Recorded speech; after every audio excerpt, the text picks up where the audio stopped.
All right, so we're over a week into dry July, and according to recent data, it's not the younger generations who are the ones out drinking. Recent stats from Australian Bureau of Statistics found that Gen X women have one of the highest drinking rates and are our biggest wine drinkers. Belinda Stark is a sobriety coach for women in midlife and joins us now in the studio. It's wonderful to have you with me. You only realised you might have had a drinking problem when you were in your 50s. What was that change like? That's a big one to come to. It was. I was fearful. Yeah. There was fear of, can I do this? And do I want to do this? Because wine was a big part of my identity. There was relief. It was like a weight off my shoulders in that I've put it out there. But if I'm really honest with myself, I probably had an issue on and off for the last 20 years. And you know, you commiserate and you celebrate when you drink. So yeah, that's how it was for And me. I'm sure it's the same for a lot of people out there. Even hearing your story, I'm thinking of a few people in my own life. I'm thinking, hopefully they're watching at home. But Yes. How had your daily wines turned into a problem? Is it a slow but steady kind of decline? Is that the kind of thing we're seeing? What example did you want to share today? Yeah, totally.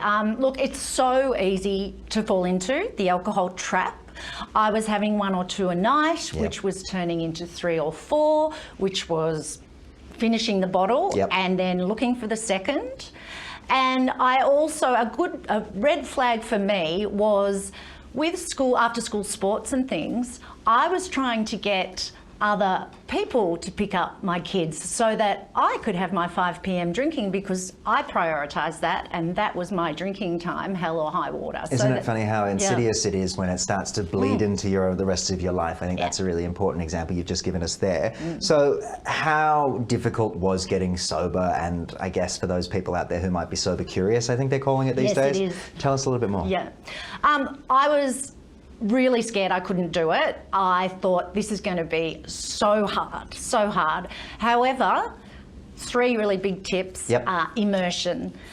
I'm a team extreme, which can really help me and really not help me. Yes, all in. Yeah, I manage it. I manage it now in my older years, lots of practice. However, with trying to go sober, immersing myself was one of the best things. There are so many podcasts out there that you can immerse yourself into, particularly women and for women.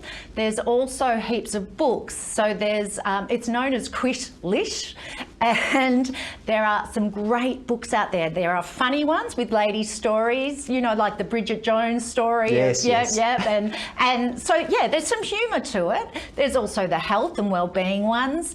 So throw yourself into books. This is what I did. Throw myself into books, podcasts, just immersion. The other thing I did was distraction. So distract yourself with, instead of that 5 o'clock wine, go have a hot shower, or go for a walk, or go and listen to one of those podcasts, journal, have dinner cooked already. And another thing is we were having a chat earlier, the zero alcohol options now. There are so many options out there, so you're not missing out. So there's the wines, there's a champagne house actually approached me yesterday about promoting it's taken them 3.5 years to develop this de-alcohol champagne. Nice.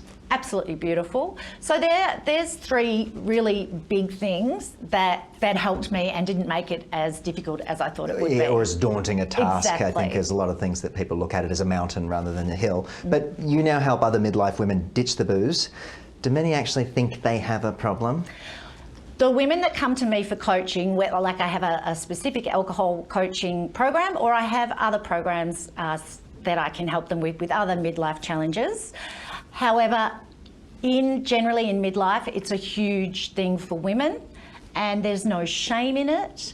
And there's people out there, it's grey area drinking, you're not an alcoholic, so please know you're not alone. Yeah, and I think it's interesting. That grey area you touched on is quite interesting. Again, these things can get away from people quite easily. We touched on the pandemic, you and I, earlier off screen, and how that's the societal thing of it is also very interesting. And I guess the legacy societal thing of down to the pub, right she goes.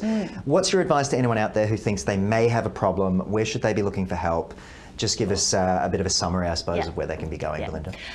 If you're questioning your relationship with alcohol, you probably do have some sort of issue. My advice is, the buzz phrase, sober curious. Get sober curious, which doesn't mean giving up forever if that's too daunting. It can mean having a break, learning to moderate, or stopping for good. Yeah. As I said earlier, there's podcasts, there's my coaching, there's lots of other groups out there. What's the best avenue to contact you, by the way? Sure. Instagram, so it's Belinda Stark and just _. So there's heaps out there. Give it a go. Get curious. Unfortunately, you can always go back to alcohol, but you may be surprised when you do stop for a few weeks whether you want to or not. And the benefits that come along with that as well, I think, will be very interesting to see. But Belinda, I want to thank you for joining us on the program, bringing this important topic to us. Happy Dry July to you. Thank you. And I look forward to speaking again down the track, hopefully next year. Lovely. And of course, thank you to all of you. Hopefully you've learned something from our discussion today. I look forward to seeing you again right after this. You're watching Ticker. We'll have more in just a few minutes.